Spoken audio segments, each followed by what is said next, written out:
Puji Tuhan, selamat malam Bapak Saudara. Salam, selamat berjumpa kembali dalam online Discipleship Revival Total Ministry. Pada kesempatan malam hari ini, kita akan kembali untuk belajar firman Tuhan. Nah, tema yang akan kita bahas malam hari ini masih tentang duduk, berjalan, dan bertahan. Ya, tadi malam sudah kita bahas bagian pertama, yaitu tentang duduk. Ya, bahwa kita didudukkan bersama dengan Tuhan Yesus.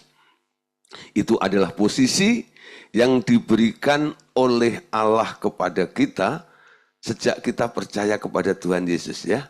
Nah, diberi tempat duduk di sebelah kanan, didudukkan bersama dengan Dia.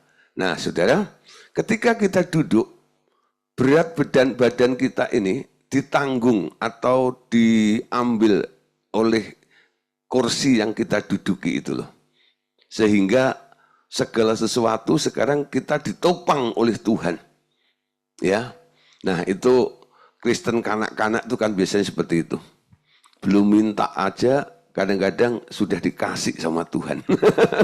Siapa yang pernah mengalami masa-masa seperti itu? Ya. Nah, cinta mula-mula Anda dengan Tuhan, lalu Tuhan itu begitu luar biasa, kasihnya melimpah dalam kehidupan kita.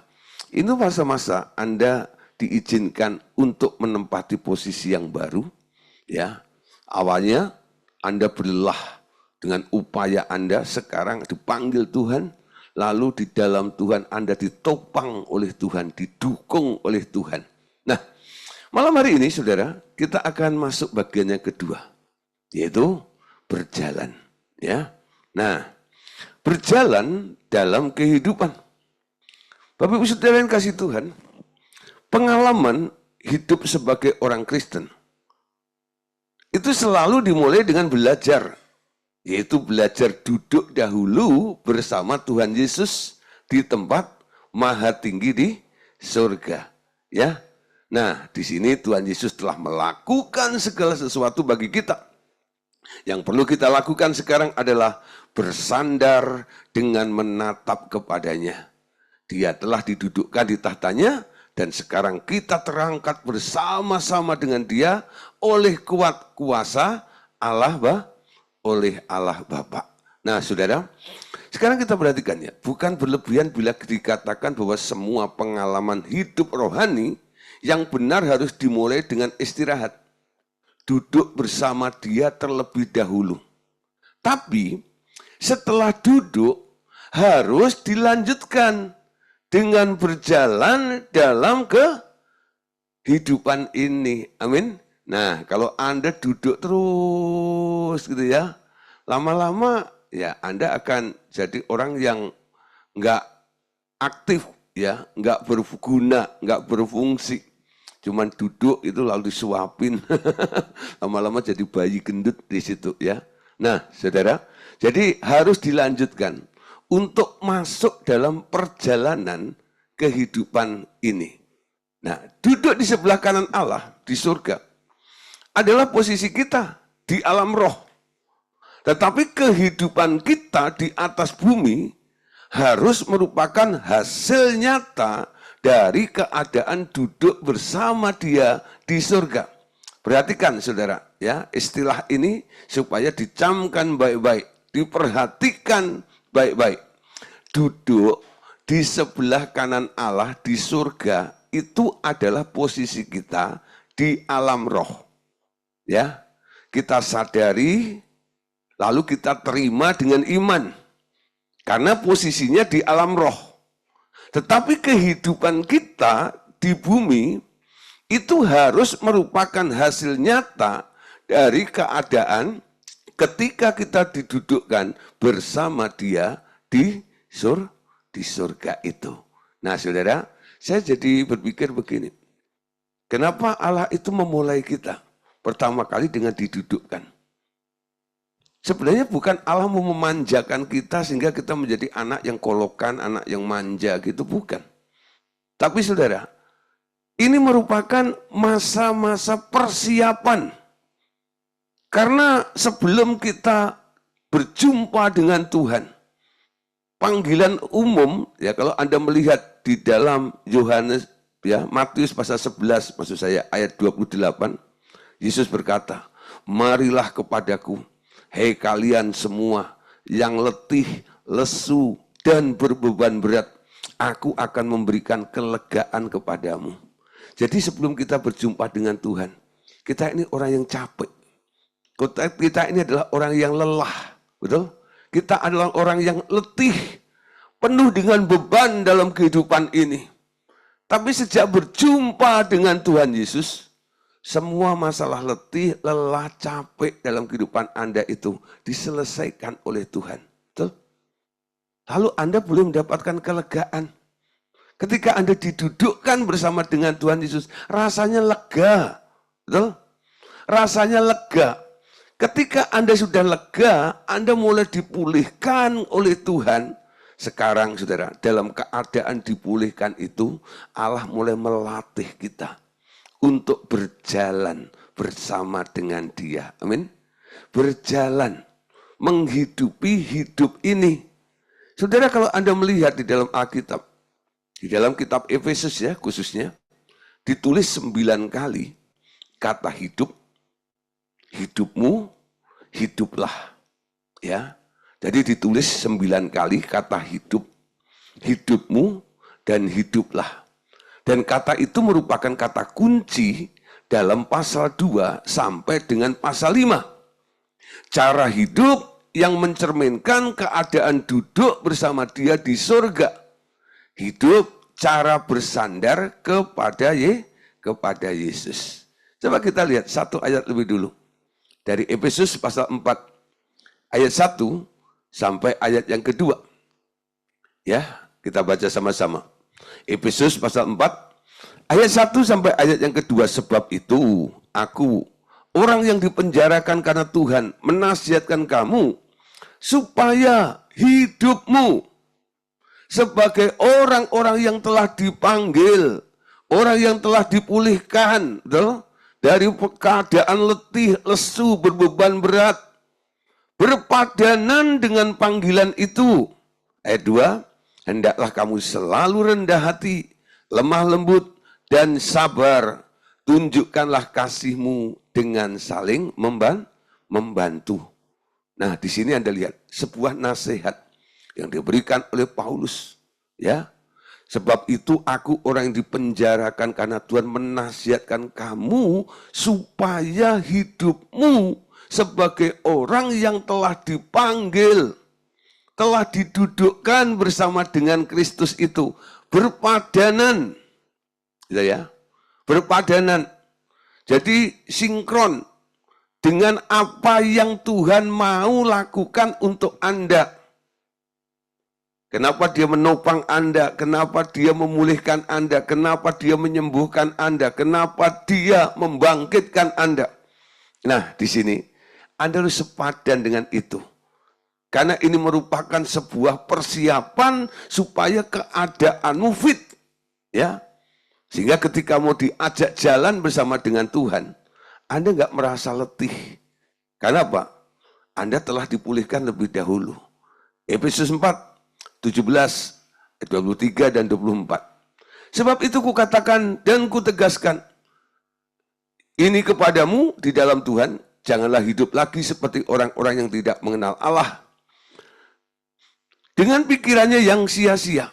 Lompat ke ayat 23. Supaya kamu dibaharui di dalam roh dan pikiranmu. Dan mengenakan manusia baru yang telah diciptakan menurut kehendak Allah. Yang telah diciptakan menurut kehendak Allah dan di dalam kebenaran dan kekudusan yang sesungguhnya. Ya, pikirannya diubah. Karena pikiran Anda sudah diperbaharui. Dan Anda telah mengenakan manusia baru dan diciptakan menurut kehendak Allah di dalam kebenaran dan kekudusan yang sesungguhnya. Efesus 5 ayat 2. Dan hiduplah di dalam kasih, sebagaimana Kristus Yesus juga telah mengasihi kamu dan telah menyerahkan dirinya untuk kita sebagai persembahan dan korban yang harum bagi Allah. Nah, saudara, hiduplah di dalam kasih sepadan atau sebagaimana Kristus Yesus juga telah mengasihi kamu dan telah menyerahkan dirinya untuk kita. Saudara, ketika kita dipulihkan oleh Tuhan, kita lebih mudah untuk bisa membagi kasih kepada sesama kita. Kenapa? Fokus hidupmu bukan lagi tentang dirimu, tapi sekarang tentang apa yang bisa engkau lakukan untuk orang-orang di sekitar Anda. Anda masuk di dalam panggilan Tuhan, lalu Anda meneladani gaya cara hidupnya Tuhan ketika di muka bumi itu. Dan Anda bisa merealisasikannya. Seperti itu juga Anda hidup seperti Kristus hidup. Ya. Nah, saudara, ketika kita dipanggil oleh Tuhan, statusmu juga berubah. Dulu Anda adalah anak kegelapan. Sekarang Anda dibawa kepada terangnya yang ajaib itu. Kamulah bangsa yang terpilih, imamat yang rajani, yang dipanggil, dikeluarkan dari kegelapan kepada terangnya yang ajaib. Oleh karena itu, saudara, Paulus juga masih mengingatkan jemaat Efesus, pasal yang kelima ayat 8 sampai 10 dikatakan begini. Memang dahulu kamu adalah kegelapan. Tetapi sekarang, kamu adalah terang di dalam Tuhan. Sebab itu hiduplah sebagai anak-anak terang. Karena terang hanya berbuahkan kebaikan dan keadilan dan kebenaran. Dan ujilah apa yang berkenan kepada Tuhan. Nah, saudara, Tuhan menuntut satu buah yang keluar dari kehidupan kita. Buah dari kehidupan sebagai anak-anak terang. Berbuahkan kebaikan, berbuahkan keadilan, berbuahkan kebenaran. Betul? Nah, itu harus mulai mewarnai dalam kehidupan kita. Saudara, kalau Anda melihat standar dari Alkitab itu ya, Alkitab kita ini penuh dengan pengajaran praktis tentang hidup baru sebagai orang-orang yang telah ditebus dan didudukkan bersama Dia di surga. Namun, standar yang dituntut amatlah tinggi menurut norma yang biasa bagi manusia. Ya, nah, ada pengajaran praktis tentang hidup baru sebagai orang yang ditebus. Tapi saudara, ketika Anda di dalam Kristus, standarnya dinaikkan oleh Tuhan. Supaya apa, saudara? Anda memiliki second mile. Anda memiliki satu cadangan di dalam hidup Anda. Ketika Anda dituntut, Anda bisa untuk memenuhi segala bentuk tuntutan itu. Ya, jadi Tuhan itu mendudukkan Anda, diberi posisi sebagai anak Allah, diberi kelimpahan, sampai berlebih-lebih, bukan untuk Anda menjadi orang yang mewah, kaya, ya. Gitu bukan tujuannya. Tapi saudara, tujuannya apa? Anda diperlengkapi dengan segala hal yang maksimal seperti itu, supaya Anda bisa menjadi berkat, bisa berbagi dengan orang-orang di sekitar Anda. Saya sering katakan ya di kelas pemuridan seperti ini, ketika Anda diberkati Tuhan, dan hartamu mulai melimpah, jangan cepat-cepat lalu disimpan ya di bank Swiss. Ya. Nah, lalu dibeliin aset ini dan itu. Ya, sebelum itu Anda lakukan, coba ketika Anda mulai diberkati Tuhan, Anda duduk di hadapan Tuhan. Anda bersyukur, thank you Lord, Engkau telah memberkati aku begitu melimpah-limpah. Lalu Anda mulai tanya pada Dia yang memberkati Anda, Bapak, kenapa Engkau memberkati aku begitu melimpah? Jarang sekali orang begitu. Ya, dia hanya berterima kasih, terima kasih Bapak, Engkau telah memberkati aku. Lalu pikirannya apa lo? Bentar beli ganti mobil, bentar ganti ya renovasi rumah, perbesar rumah, beli rumah baru, ya. Nah, bikin usaha lagi itu dan sebagainya. Sebelum itu Anda lakukan, coba renungkan setiap kebaikan Tuhan Setiap apa yang Tuhan percayakan kepada Anda mulai tanya dulu, Tuhan, kenapa Engkau memberkati aku begitu melimpah-limpah seperti ini? Untuk apa? Mungkin ini pertanyaan konyol, bukan? Kalau didengar oleh orang di sekitar Anda, ngapain kamu tanya seperti itu? Masa kamu nggak tahu duit itu untuk apa? Jadi kalau nggak tahu, ya tahu, aku tahu duit itu untuk ini dan itu, betul? Nah, sebenarnya sudah orang yang merasa tahu duit ini untuk ini dan itu, sebenarnya itu orang bodoh di hadapan Tuhan. Ya, kalau Anda cukup bijaksana, ketika Engkau diberkati Tuhan, tanya Tuhan, Tuhan, aku nggak ngerti duit ini untuk apa. Untuk apa ya Tuhan Kau memberkati aku?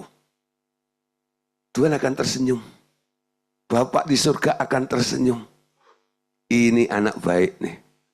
Baru dikasih 10 M. Ya. Besok aku kasih 100 M nih. Kalau perlu 1 T.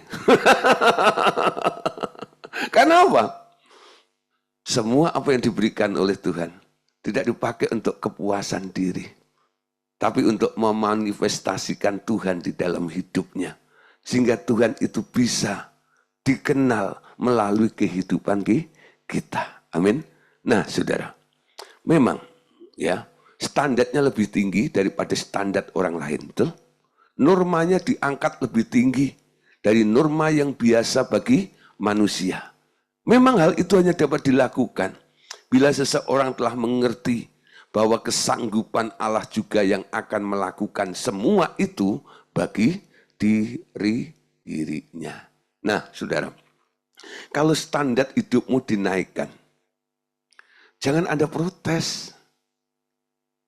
Jangan Anda demo. Ini kan lagi musim demo. Ya. Nah, jadi ketika standarmu dinaikkan, yang keluar pertama dari mulut Anda adalah puji Tuhan. Betul? Puji Tuhan. Saudara, ketika kita mau melakukan standar yang biasa saja, yang normal, kadang-kadang kita juga masih empot-empotan ya. Kadang-kadang bisa, kadang-kadang enggak. Ya, mana sanggup dan sebagainya. Ketika dinaikkan, mungkin Anda bisa berpikir, yang ini aja saya enggak sanggup. Yang ini aja saya enggak mampu. Apalagi dinaikkan lebih seperti itu. Anda bilang apa? Memang aku enggak sanggup. Tapi Dia sanggup. Yesus sanggup melakukan perkara yang besar. Amin. Dia sanggup. Yesus yang sanggup. Pekerjaanku dalam pekerjaan Tuhan adalah kesanggupanku adalah pekerjaan Allah.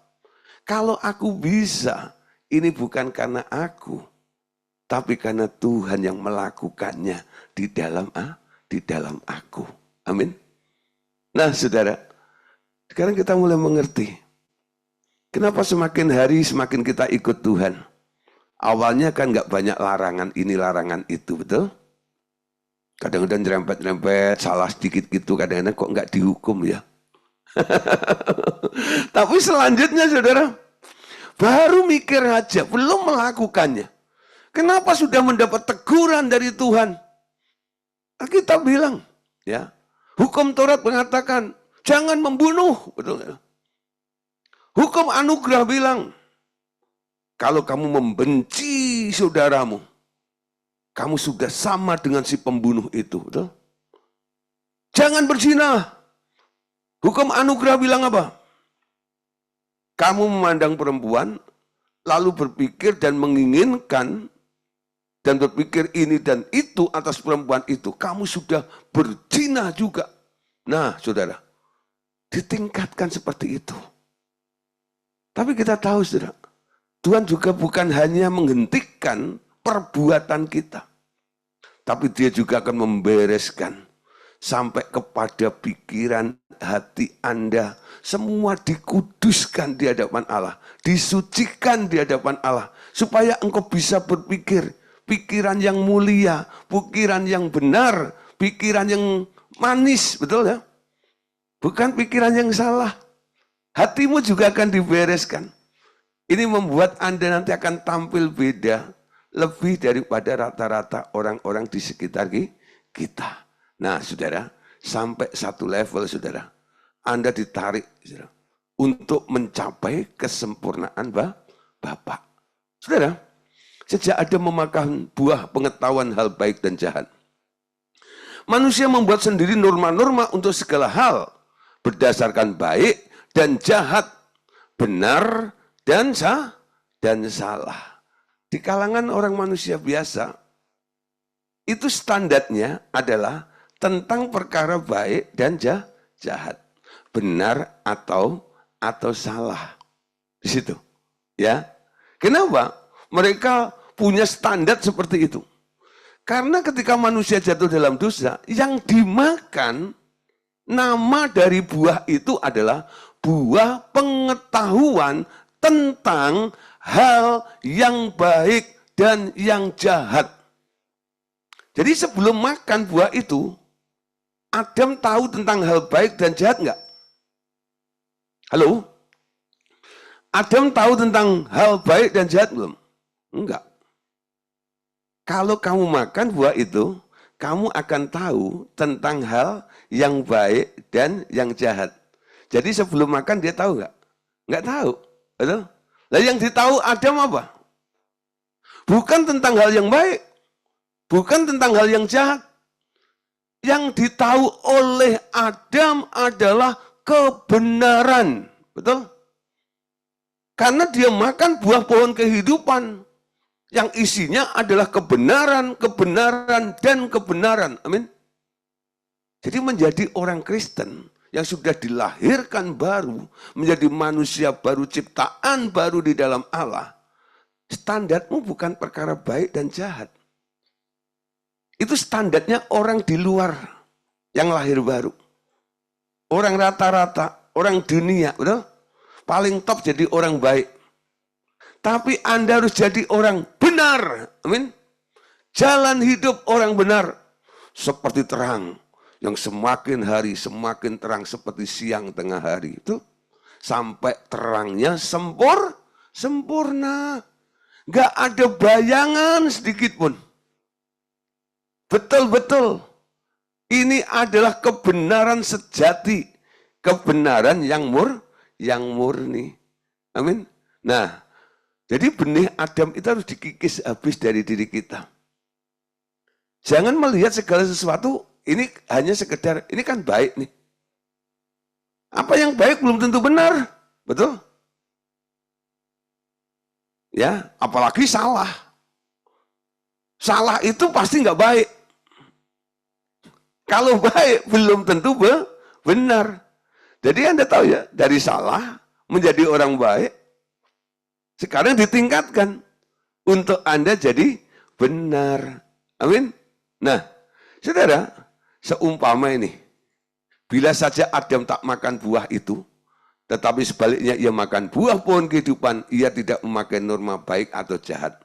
Tetapi seumur, semua akan diatur berdasarkan hidup yang ada di dalam diri Adam. Adam menjadi standarnya. Ya. Begitu juga kita.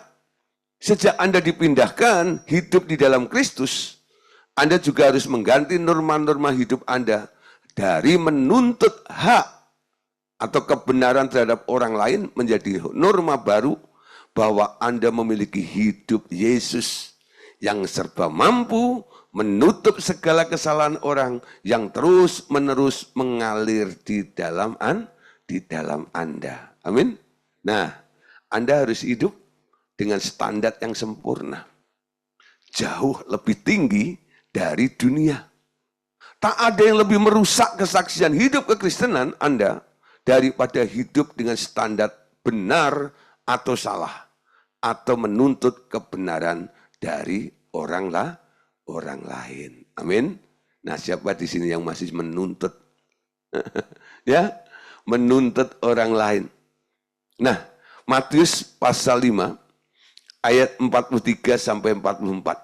Perhatikan di sini. Kamu mendengar firman, kasihilah sesamamu manusia dan bencilah musuhmu. Tetapi aku berkata kepadamu, kasihilah musuhmu dan berdoalah bagi mereka yang menganiaya kamu. Karena dengan demikian, kamu menjadi anak-anak Bapakmu yang di surga, yang menerbitkan matahari bagi orang yang jahat dan orang yang baik, dan menurunkan hujan bagi orang yang benar dan orang yang tidak benar. Ya, saudara, saya sedikit ya kaget juga ya, ada satu teman yang gerejanya diresolusi ya, nggak boleh ibadah di tempat itu, padahal baru direnov dan bagus sekali dan sedang bertumbuh karena dia sedang merintis gereja baru lah seperti itu. Akhirnya harus pindah di satu mall sana itu. Nah, ketika di khotbah seperti itu, isinya sudah ya, ketika khotbah intinya ya, dia agak sedikit geram seperti itu ya. Nada-nada geram itu begitu kental ada di situ. Padahal si hamba Tuhan ini sering menyuarakan suara kebenaran ini dan itu. Saudara. Tapi ketika saya melihat gaya seperti ini, dan saya masih melihat nih, ini dagingnya masih kental banget nih. Dia masih menuntut, ya, masih sedikit ada ancaman, ya. Dia nggak puas, lalu dia mulai mengintimidasi, ya walaupun dia nggak ngomong awas gitu, enggak, ya. Tapi saudara, ya dari sini kita melihat dia masih merasa terusik, ya. Tapi kan Anda lihat, kalau standarmu dinaikkan tadi katakan, ya, kasihilah musuhmu, berdoalah bagi mereka yang menganiaya kamu. Seperti Yesus, ketika di kayu salib, dia nggak kutukin orang-orang yang jahat sama dia. Tapi dia bisa berkata, Bapa ampunilah mereka, karena mereka tidak tahu apa yang mereka perbuat. Dan dampaknya apa saudara? Apa yang dilakukan oleh Tuhan Yesus di kayu salib, mengampuni mereka itu sampai hari ini saudara, dampaknya. Betul? Pengampunan itu. Ketika di kayu salib mungkin Yesus mulai mengeluarkan kutuk dari ucapannya, wah mungkin situasinya berbeda dengan kondisi saat ini dalam kekristenan. Betul? Dan muridnya salah satu namanya Stefanus. Ketika dia dirajam batu. Karena memberitakan Injil, menyaksikan kebenaran itu. Ketika dirajam batu, dia melakukan hal yang sama seperti apa yang Yesus lakukan. Aku berdoa buat mereka. Jadi apa yang dikatakan, disampaikan oleh Yesus ini ada yang pernah menghidupi. Contohnya adalah Stefanus. Ketika Stefanus mengampuni, ada satu anak muda, satu orang yang bertobat di situ. Namanya Saulus. Yang akhirnya menjadi seorang hamba Tuhan militan. Yang kita kenal hari ini. Betul? Itu dampak. Jadi kalau Tuhan katakan kasihilah musuhmu, berdoalah bagi mereka kamu, karena dengan demikian kamu menjadi anak-anak Bapakmu yang di surga, yang menerbitkan matahari bagi yang jahat dan yang baik, dan menurunkan hujan bagi orang benar dan orang yang tidak benar. Nah, pertanyaannya sekarang. Pertanyaannya, mengapa kita harus melakukan sesuatu lebih dari ukuran umum? Ternyata jawabannya simpel. Supaya kita menjadi anak-anak Bapak di surga. Kalau Anda tidak melakukan sesuatu yang lebih daripada ukuran umum, Anda anak esopo. Betul? Nah, coba sekarang. Mulai berpikir, tepuk dadamu, lalu Anda mulai tanya pada dirimu sendiri. Aku ini anak esopo.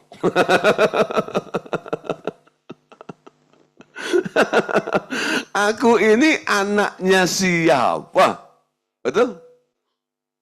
Coba boleh. Ya, tanya pada dirimu sendiri.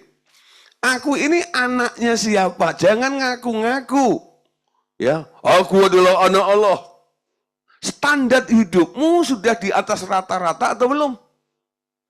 Kalau belum, nggak mungkin Anda bisa jadi anaknya bapakmu yang di surga. Betul? Nah, kenapa dinaikkan levelnya? Kenapa dinaikkan standarnya? Supaya engkau bisa jadi anaknya Bapak. Dan itu dicontohkan oleh Tuhan Yesus. Sebagai anak tunggal Bapak, dia memberitahu kepada kita, ini loh gaya hidup sebagai anak Bapak itu seperti ini. Seperti Yesus, itu saja ku minta. Tuh ya. Benar nggak Anda seperti Yesus? Anda bisa katakan, Bapak ampunilah mereka. Karena mereka tidak tahu apa yang mereka perbuat. Pak, enaknya pakai hukum yang lama aja. Mata ganti mata, gigi ganti gigi. Ya? Kalau perlu pakai gigi kuda.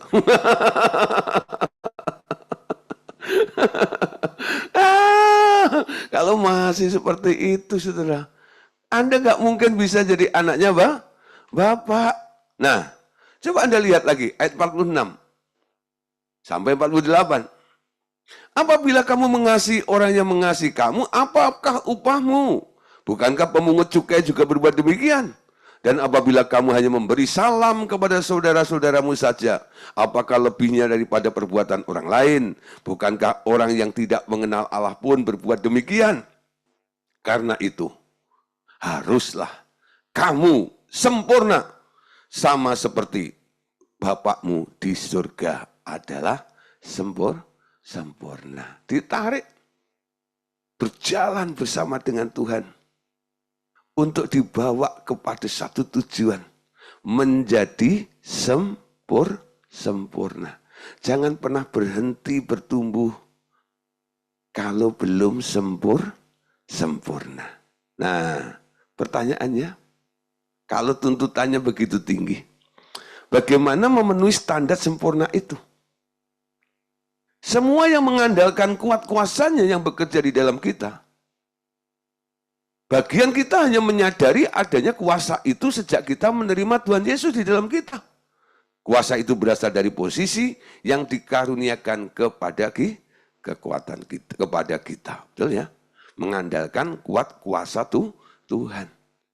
Ya, dengan berpikir praktis.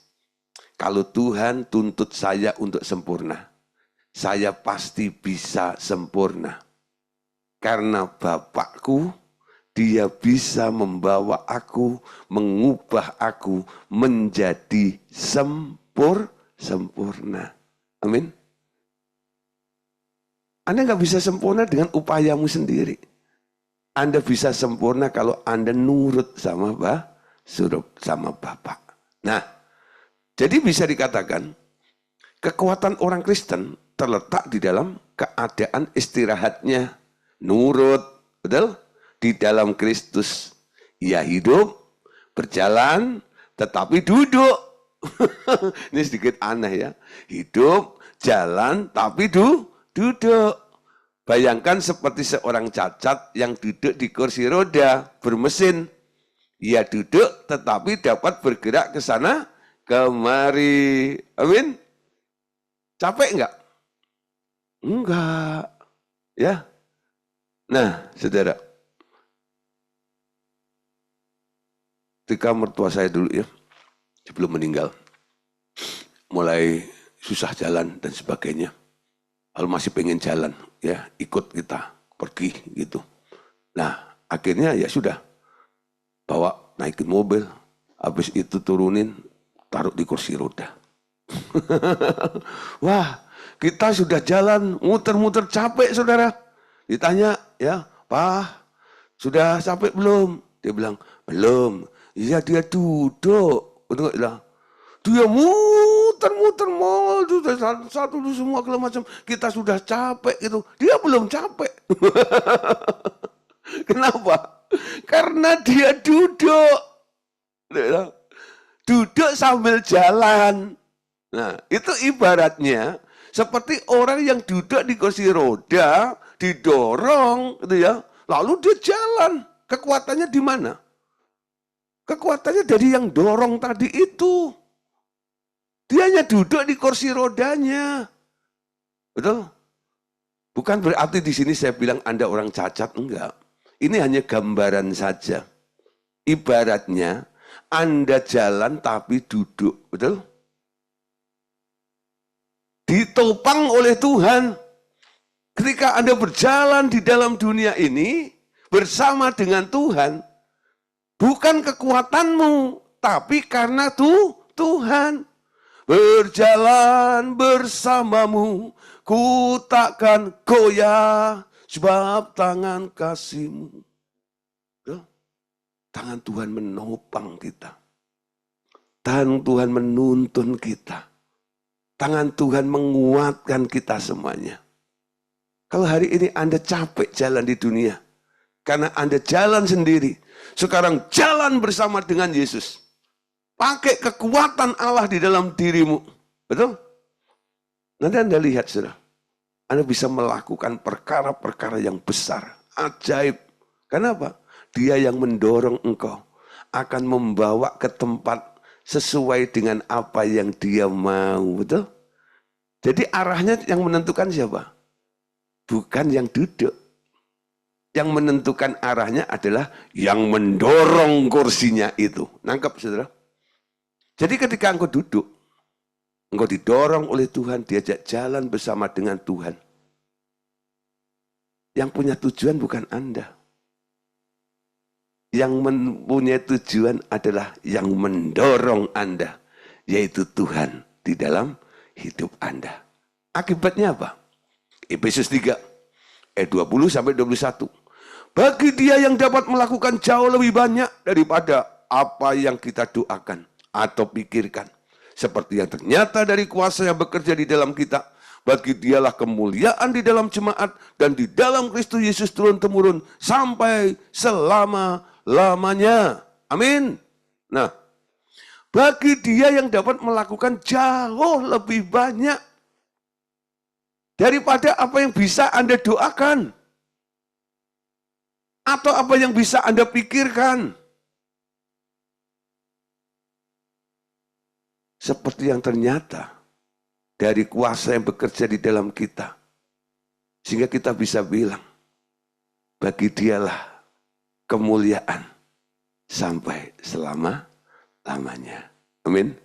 Nah, Kolose pasal 1, ayat 28 sampai ayat 29. Dialah yang kami beritakan, bila mana tiap-tiap orang kami nasihati dan tiap-tiap orang kami ajari dalam segala hikmat untuk memimpin tiap-tiap orang kepada kesempurnaan dalam Kristus. Itulah yang kuusahakan dan kupergumulkan dengan segenap tenaga sesuai dengan kuasanya yang bekerja dengan kuat di dalamku. Amin. Memimpin tiap orang kepada kesempurnaan di dalam Kristus. Ya, itulah yang kuusahakan dan kupergumulkan segenap tenaga sesuai dengan apa? Kuasanya yang bekerja dengan kuat di dalamku. Nah, saudara, kuasanya yang kuat bekerja di dalam diri Anda. Allah kerja oleh rohnya, kerja di dunia. Tanda heran saat Allah kerja di dalamku. Ya. Izinkan dia bekerja dalam hidup Anda. Perkara yang ajaib, perkara yang luar biasa akan Anda lakukan bersama dengan dia. Amin. Efesus 2 ayat 10. Kenapa dia mau bekerja dalam hidup kita? Karena kita ini buatan Allah. Diciptakan dalam Kristus Yesus untuk melakukan pekerjaan baik yang dipersiapkan Allah sebelumnya. Ya, sebelumnya. Nah, Ia mau supaya kita hidup di dalamnya. Ya. Saudara, saya bangga ya menjadi anak Allah, menjadi orang umat pilihan Allah. Gini-gini adalah buatan Allah, made in heaven, tuh ya, bukan made in Chinese, bukan made in China. Ya, ya, orang kadang-kadang wah sekarang wah, tapi setelah Anda harus bangga ketika Anda diciptakan lahir baru, menjadi manusia baru, Anda warga negara kerajaan surga, amin. Diciptakan di dalam Allah untuk satu tujuan, melakukan perbuatan-perbuatan yang baik. 1 Korintus 30, 31. Tetapi oleh Dia kamu berada dalam Kristus Yesus, yang oleh Allah telah menjadi hikmat bagi kita. Ia membenarkan dan menguduskan dan menebus kita. Karena itu seperti ada tertulis, siapa, ya, siapa, ini saja yang bermegah, hendaklah ia bermegah di dalam Tuhan. Saudara, dalam terjemahan ILT, saya ambil begini. Namun kamu, oleh Dia kamu berada di dalam Kristus Yesus yang bagi kita telah dijadikan hikmat, sekaligus kebenaran dan pengudusan dan penebusan dari Elohim.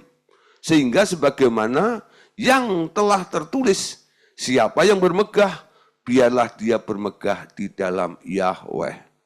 Bedanya di mana? Ya, di TB dikatakan, tetapi oleh Dia kamu berada di dalam Kristus Yesus yang oleh Allah telah menjadi hikmat bagi kita. Ya, Allah telah menjadi hikmat.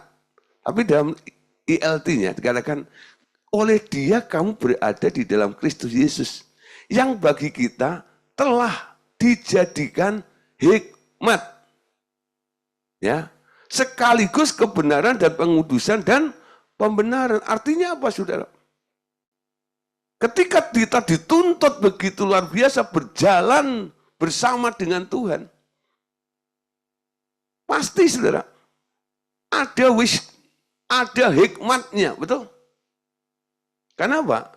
Yesus yang ada di dalam dirimu sekarang menjadi hikmat bagi Anda. Dia sekarang membuat Anda bisa mengerti, bisa nangkep. Orang Perancis bilang bisa ngeh. Nah, itu Perancis dari Depok. Ngeh, amin. Bisa ngeh, bisa mengerti setiap jalan Tuhan dalam kehidupan kita. Jadi kita tidak saja ditaruh di dalam Kristus, tetapi juga Kristus telah dijadikan hikmat, dijadikan kebenaran dan kekudusan dan penebusan bagi kita. Nah, sekarang apa yang harus kita lakukan? Jadi bagian kita tinggal mengalir bersama hidupnya yang memancar seperti mata air dari dalam kita. Membiarkan ia bekerja di dalam kita dengan merdeka. Ya, biarkan dia mengalir. Ya, kalau istilahnya Pak Yusak Cipto almarhum, glinding wae, gitu ya. Glinding wae, manut bae, nurut saja, betul ya. Mengalir, ngikutin pimpinannya. Nah, ketika Anda diajar hal seperti ini, sebenarnya hal yang mudah kita lakukan. Tapi sulit untuk dipraktekkan, betul? Kenapa? Anda masih keracunan dengan buah pengetahuan baik dan jahat. Pertimbangan Anda tentang untung rugi, betul ya? Baik dan jahat. Selalu di situ. Anda nggak berdiri, tidak berpikir tentang kebenaran. Apa itu kebenaran? Apa yang Tuhan nyatakan kepadamu, itu adalah sebuah kebenaran. Kamu akan mengetahui kebenaran dan kebenaran itu akan memerdekakan kamu. Nah, caranya gimana? Supaya kita bisa mengalir, membiarkan ia bekerja di dalam kita dengan merdeka. Berhenti berusaha. Tetapi ganti dengan mempercayai Dia. Wah, Pak, yang ini, Pak. Berhenti berusaha. Tetapi ganti dengan mempercayai Dia. Berhenti berakting sebagai orang Kristen. Tapi bertindaklah seperti orang Kristen. Amin. Sudah terlalu banyak orang berakting sebagai orang Kristen. Tapi tidak banyak orang yang bertindak sebagai orang Kristen.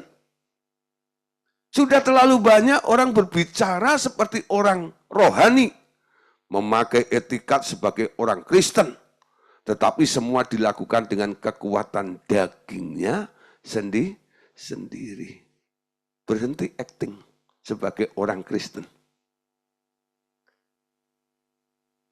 Saudara, contoh gampang ya.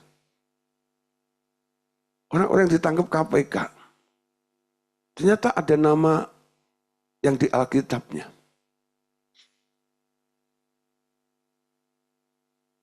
Nangkep maksud saya. Actingnya. Tapi kelakuannya berbeda, betul? Percuma saudara, Anda menyandang nama-nama yang tertulis di dalam Alkitab, nama-nama orang kudus ada di situ semuanya. Tapi kelakuanmu nggak salah Yesus. Di Filipina, saudara, nama Yesus itu dipakai nama orang, ya. Makanya kalau di Filipina, kalau tanya, kamu percaya sama Yesus? Ya, Yesus yang mana? Harus Anda sertakan Yesus Kristus yang lahir dari Nazaret, anaknya Yosef dan Maria. Nah itu baru Yesus yang berbeda. Karena ada Yesus apa dan sebagainya. Nah, yang namanya Yesus tadi, yang bukan lahir dari Maria, dari Nazaret, bukan anak Allah itu, kerjaannya ada yang ngutil, tahu ngutil? Ngemplang, dan sebagainya. Cuma berhenti acting menjadi orang Kristen, tapi bertindaklah jadi orang Kristen. Berhenti bicara ya sebagai orang Kristen. Tapi lakukanlah, hidupilah kehidupan kekristenan itu. Betul? Nah, di sini saudara, Anda tak perlu berusaha ya untuk menjadi seperti dia. Hanya bersandar kepada kehadirannya di dalam Anda, menyadari keberadaannya, dan tanpa sadar ia memanifestasikan dirinya melalui Anda. Jalan sambil duduk di kursi roda tadi loh. Anda bisa pergi kemana-mana. Tapi bukan maumu. Maunya Tuhan. Maunya Dia yang mendudukkan Anda di kursi roda itu.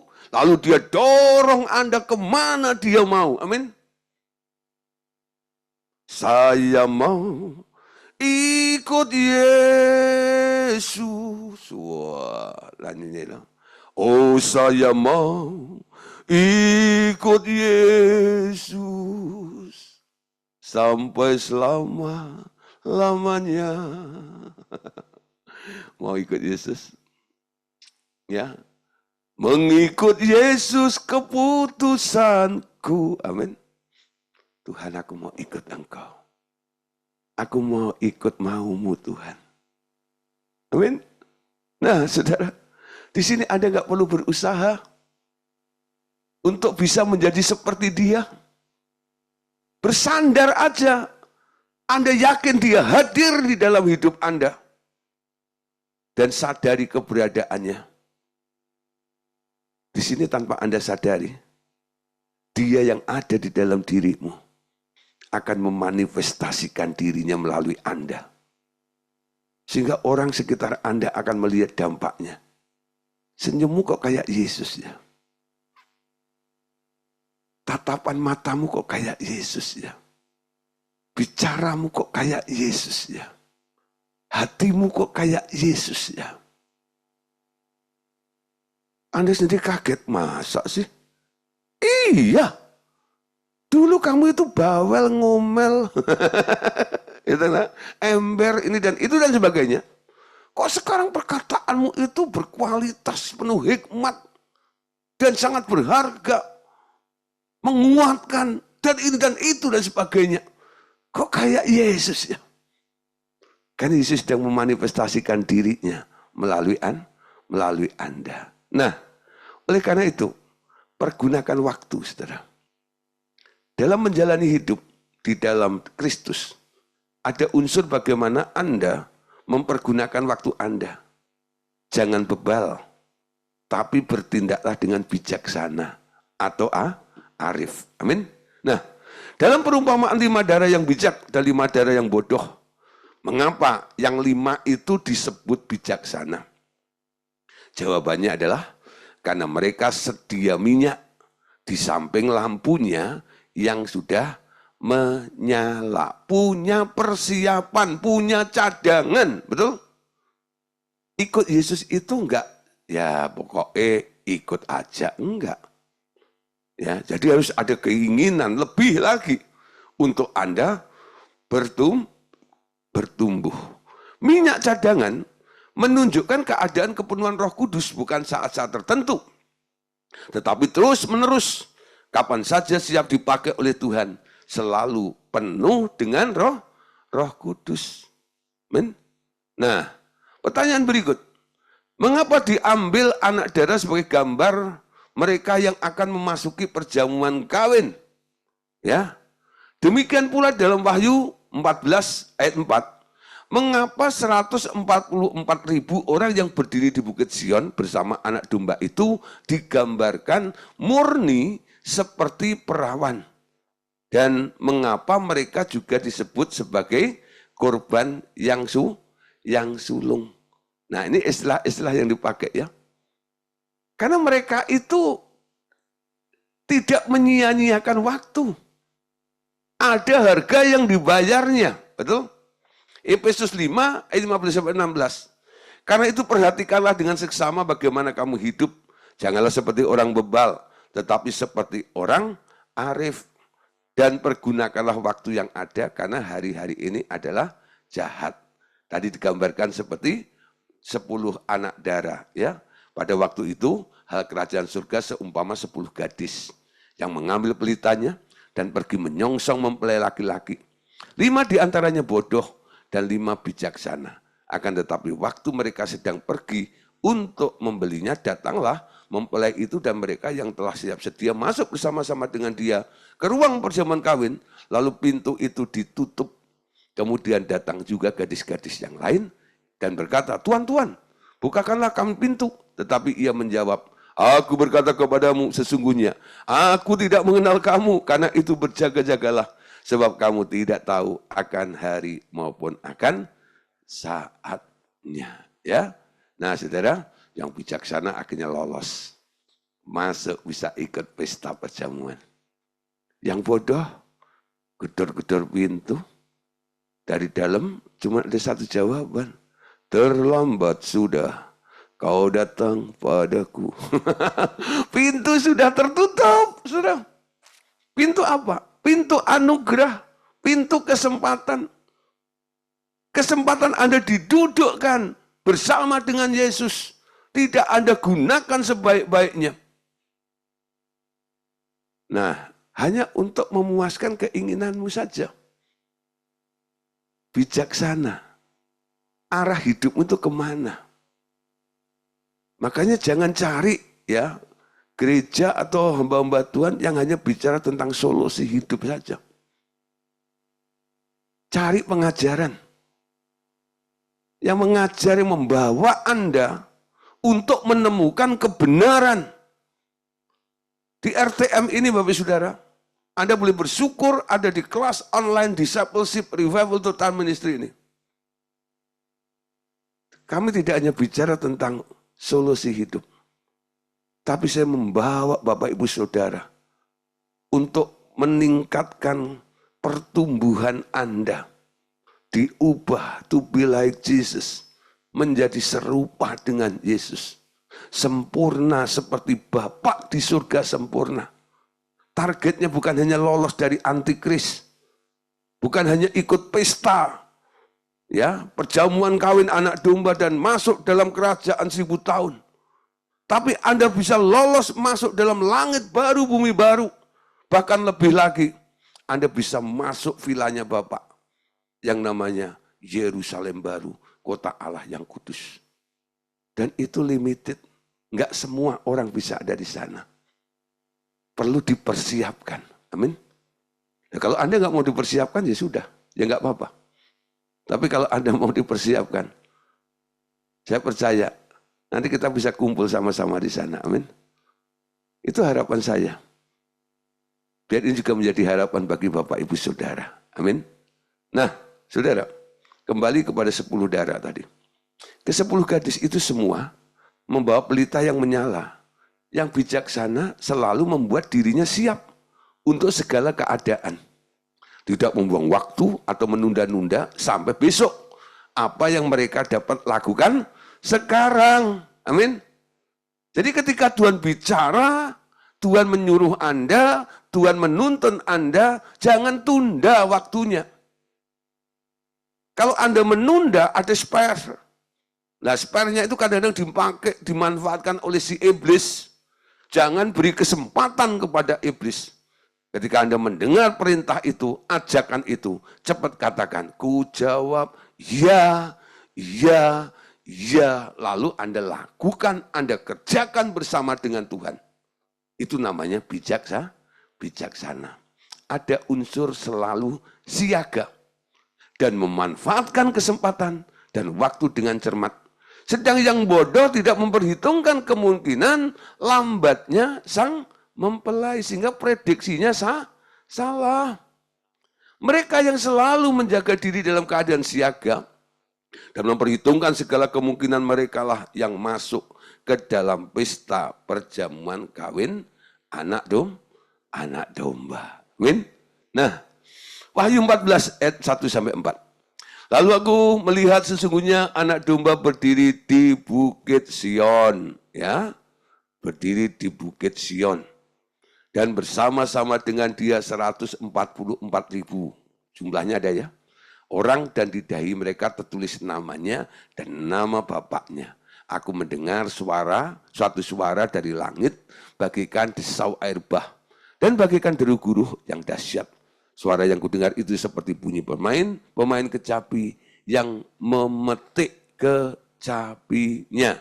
Ayat 3. Mereka menyanyikan suatu nyanyian baru di hadapan tahta dan di depan keempat makhluk dan tua-tua itu, dan tidak seorang pun yang dapat mempelajari nyanyian itu selain 144.000 orang yang telah ditebus dari bumi itu. Ayat 4. Mereka adalah orang-orang yang tidak mencemarkan dirinya dengan perempuan-perempuan. Karena mereka murni sama seperti perawan. Mereka adalah orang-orang yang mengikuti anak domba itu kemana saja ia pergi. Mereka ditebus dari antara manusia sebagai korban-korban sulung bagi Allah dan bagi anak domba itu. Nah, di sini dikatakan mereka disebut murni. Seperti perawan. Karena mereka adalah orang-orang yang mempersembahkan hidupnya untuk menjadi miliknya Tuhan Yesus. Bersekutu dengan setia. Mengikuti kemanapun ia pergi. Nah, memisahkan diri dari dunia ini. Disebut perawan. Perawan ting-ting. Ya, nah disebut perawan, nggak terjamah, nggak terkontaminasi oleh pencemaran dunia ini. Yang kuingini engkau saja, diam dalam kehendak rencanamu, pisahkan diriku dari dunia ini, ya semakin ku damba kerajaanmu. Pisahkan dirimu dari dunia. Sehingga nanti Anda bisa disebut sebagai perawan suci. Enggak terkontaminasi, terjamah oleh dunia. Itu jawabannya ya. Kenapa disebut perawan suci. Nah yang kedua saudara. Mengapa disebut korban sulung? Karena mereka matang dan siap diri lebih cepat dari yang lainnya. Ya. Nah, Mereka disebut korban sulung karena mereka matang dan siap lebih cepat dari yang lainnya. Ada orang kadang-kadang ditarik, diajak, dipacu untuk bertumbuh semakin dewasa. Gini-gini aja lah. Itu pilihan Anda lah. Anda mau jadi korban sulung, buah sulung, atau buah panen raya, atau buah susulan.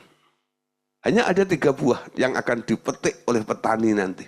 Petaninya adalah Bapak. Ada yang dipetik lebih dulu. Karena dia dewasa lebih cepat. Matang lebih cepat. Matang pohon biasanya. Wah. Tidak, kadang-kadang ya kita kan ada promosi orang jual buah gitu. Durian matang pohon. Mangga matang pohon. Wah. Rasanya lebih manis daripada yang matangnya di bawah karena dikarbit dan sebagainya. Pisang matang pohon. Ya, nah, saudara, kalau nggak ada ambil cepet-cepet nanti codot yang ambil duluan. Matang pohon. Itu namanya buah matang duluan, buah sulungnya. Saudara, korban sulungnya lebih cepat dalam pertumbuhannya. Saudara, pertumbuhan itu bukan karena berapa lamanya Anda ikut Tuhan. Ada orang yang dari kecil, kayak saya dari kecil ya, jadi orang Kristen. Sekarang hampir 60 tahun. Ya, pertumbuhan saya alami ya umur 30-an. Tapi saya melihat sekarang ada beberapa orang yang 20 tahun, 18 tahun sudah mulai bertumbuh. Usia tidak menjamin pertumbuhan seseorang. Keseriusan Anda mencari kebenaran untuk diubahkan oleh Tuhan. Yang terdahulu maka menjadi terkemudian, yang terkemudian akan menjadi terdahulu. Amin. Mungkin Anda pelari terakhir, tapi Anda lebih cepat untuk masuk fitnessnya. Karena Anda bisa menjaga stamina kerohanian Anda. Ya. Nah, saudara, saya harap ini semua bisa kita perhatikan dengan baik. Jadilah buah sulung. Amin.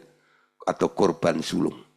Mereka yang bijaksana selalu mempergunakan waktu dengan sebaik-baiknya.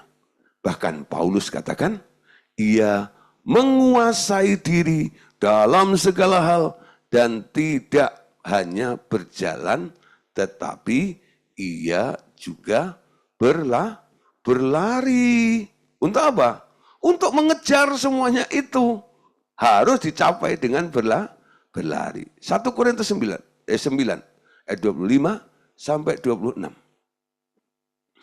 Orang-orang yang turut mengambil bagian dalam pertandingan menguasai dirinya dalam segala hal.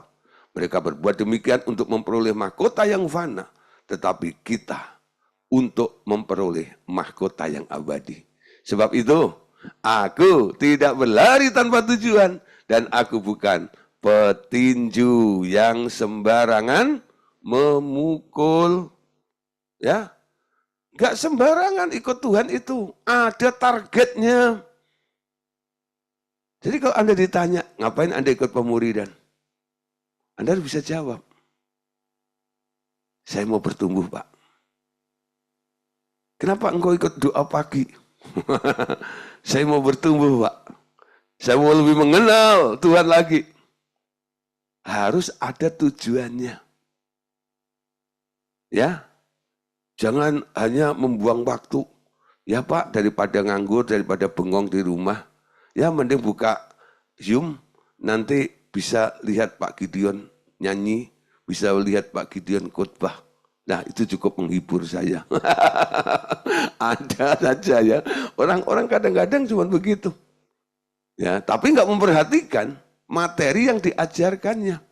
Ketika ditanya, ya, Pak kemarin ikut Zoom? Iya. Pelajarannya apa? Ya, saya melihat Pak Gideon aja. Tapi pelajarannya nggak ditangkap sama sekali. Jangan sampai itu ya. Harus dicamkan baik-baik dalam kehidupan kita. Sehingga kita menangkap, kita bisa mengerti semuanya. Amin. Nah, saudara, jadi malam hari ini kita sampai di sini. Ya, ini bagian yang kedua. Yang pertama adalah duduk, yang kedua adalah berjalan. Ya, nah nanti berikutnya kita akan masuk bagian yang ketiga, yaitu bertahan. Bertahan dalam hal apa? Bertahan melawan musuh. Bertahan apa yang Tuhan sudah taruh di dalam hidup Anda. Pertahankan itu juga. Peganglah teguh apa yang ada padamu, supaya tidak seorang pun mengambil mahkotamu. Nah, untuk lebihnya nanti kita akan dengarkan di sesi berikutnya. God bless you.